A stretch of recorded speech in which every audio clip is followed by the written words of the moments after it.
That injured hamstring, with head coach Steve Nash saying hopefully that'll help figure out when KD will be able to return. We got Chris Broussard with us now. Broussard, how worried should Nets fans be with Durant's lingering hamstring injury? I think worried is too strong. Two more appropriate words for me are, one, surprised. Remember, when he got injured in mid-February, it was like he'll be out at least 2 games. So we're thinking, okay, this is nothing big. Now it's going to be 10, maybe 11, maybe 12. Who knows? So I'm surprised at this. The good news is that doctors are saying that it's not related to the Achilles. You know, I'm not a doctor. I'll just take their word for it. But that's good news if that indeed is true. The second word is concerned. And it's not just the injury, or it's not even so much the injury to Durant. I'm concerned because at some point, they got to get their big three on the court together. You know, what they're trying to do is already fairly unprecedented. You know, bring 3 superstars together and drop them into a lineup, and they win a championship right away. We saw Miami's big three couldn't do that. Remember, I mean, Elgin Baylor, Jerry West, Wilt Chamberlain couldn't do that. Charles Barkley, Clyde Drexler, Hakeem Olajuwon couldn't do that. And now they're going to do it playing just a handful of games. They got 35 games left. I would love to see them play 25 to 30 of them with their big three together. Now, I get it, and I agree. Kevin Durant, more than any other superstar, can fit seamlessly into a lineup because of the nature of his game. Doesn't over-dribble, great jump shooter. Even his personality, he should be able to fit in. However, it's still an adjustment. And the role players have to adjust to having another superstar on the floor. Defensively, what's it going to look like? We already know that's a concern for this team. So that's my concern. Like, it's hard to imagine them playing 15, 20 games together as a big three and going into the playoffs and just running through everybody and winning the championship. I'm not saying it's impossible because they look fantastic, but it's hard to fathom and, again, wholly unprecedented. Well, look, guys, as the resident Nets super fan, I'm super concerned here. Because as a player, you know, and I tried to articulate this and I tried to explain this when we were just talking about Dak Prescott. And will he pick up where he left off? Well, your ankle goes, and now all of a sudden you start overcompensating. The body is like, oh, it's altered, so it's trying to figure out how to adapt, and now your knee go, your hip go, your lower back. These professional athletes' bodies are like NASCARs. If there's a little boat off, those drivers feel it. You feel it as an athlete. You hear guys come in the locker room right now. You come in the locker room, they're like, oh, my glute, my VMO's off. And you start seeing them doing some exercises, some corrective exercises to get that thing firing. So now you got KD. KD coming off of Achilles. And now all of a sudden, he have another nagging injury in the hamstring. This hamstring, if it's not dealt with correctly, it's going to be around for a long time. You have guys that can come back in 3 to 4 weeks, and then there's some guys it takes 3 to 4 months if it's not dealt with right. So it is concerning that he has to go in for more imaging.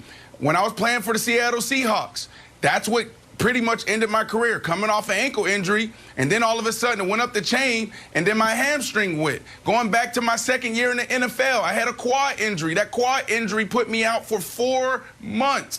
So this is concerning, and like you said, Chris, the other part too is these guys only played 7 games together. Now, they will be fine if he comes back towards the end of the season and he's healthy, because he is not the type of guy like LeBron James. LeBron James, if you take him out of that offense, everything drastically changed. These guys are still thriving. These guys are still finding a way to get it done without him. And now you insert this dude who is butter. He's a walking bucket, and he also is the ultimate team guy.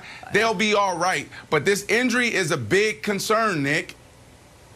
Well, and listen, and they also need KD to be full go on both ends. He's their most important defensive player, and he has now played 20 games of basketball in 674 days. And so now we saw him when he started this season playing almost as well as he had at any point in his career, but it still is concerning. But yeah, like, I'm going to describe a team to you. This team was put together over the summer. Their second best player has a spotty, at best, postseason resume. They lack any form of rim protection. And their starting five has no minutes together to speak of. Who am I describing? Well, it's this year's Nets and last year's Clippers. And eventually, America's going to understand that what happened to last year's Clippers is the path the Nets are barreling towards. Now, not necessarily blowing a 3-1 lead in the second round. I'm not assigning that to them. But where they were ordained championship favorites without us ever getting to see these guys play together. That is very concerning. And so I do think that it is something that has to be discussed as a giant, not just a, well, let's monitor it, but something that has to start being factored into championship odds and start being factored into how good you think this team will become the postseason. Because, Wilds, maybe you disagree. If Durant's out, I don't think they can get out of round 2. But even with Durant, if they've played 12 games together, then I don't know if you can expect them to have the cohesiveness and continuity it's going to take to beat Milwaukee and Philly in consecutive series, much less beat the Lakers in the finals. Okay, so if Steve Nash came out today, Broussard, and said, you know what, we're going to shut down KD for the entire rest of the season. It's an imaginary world now. We're going to see him in the playoffs. I wouldn't be that worried about it for the reasons that you talked about it. A, his demeanor kind of fits in with like, all right, I'll do what I need to do. 2, his game sort of works with that. 3, he's a basketball savant. He can watch the games, and I think there's more chemistry there from him watching and playing with those guys before. He's played with Kyrie enough, buddies with Kyrie, and he played with James Harden in Oklahoma City. So I'm not as worried. I don't think it's a fair comparison to say like, this is like the Clippers when Kawhi and Paul George never had a history of friendship or playing together. So I'm not nearly as worried as everybody else. Yeah, I would be incredibly concerned. I would be worried if that was the point. You know, if he can't play the rest of the season. Because, look, Milwaukee, we like to write them off because of what's happened in the last 2 postseasons. But they're not going to be easy. They're not just going to run through the Bucks. And Philadelphia, the same thing. True. So these are world-class teams that they're going against. I just have never seen it. Nobody's ever seen it, Wilds. Like to drop, they would have had 7 games together. And you're right. I said it. Durant fits in great. But that's unimaginable that a team could play 7 games together and win a championship. Because that's what it's about. It's not about getting to the Eastern Conference Finals. It's not about even getting to the finals, especially now you bring in a Blake Griffin. It's about winning a championship. And so, yeah, I would think they couldn't win it if Durant's out the rest of the season. So I got some historians around me, NBA historians around me. You guys tell me the last time we seen a team that had 3 prolific scorers like this. The offense is what's going to get it done. The offense is what's going to get them there. These guys will be fine if they're healthy going into the postseason. And, Nick, you keep talking about, comparing this team to the Clippers.